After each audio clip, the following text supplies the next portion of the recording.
How can humanity become one?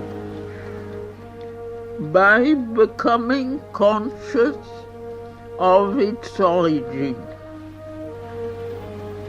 What is the way of making the consciousness of human unity grow in man?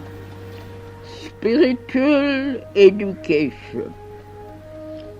That is to say, an education which gives more importance to the growth of the spirit than to any religious or moral teaching or to the material so-called knowledge.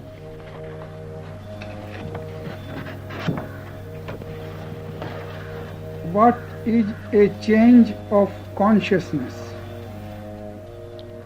A change of consciousness is equivalent to a new birth, a birth in a higher sphere of existence.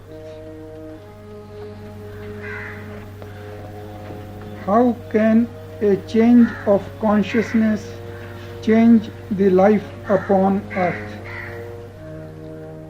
A change in human consciousness will make possible the manifestation upon earth of a higher force, a purer light, a more total truth.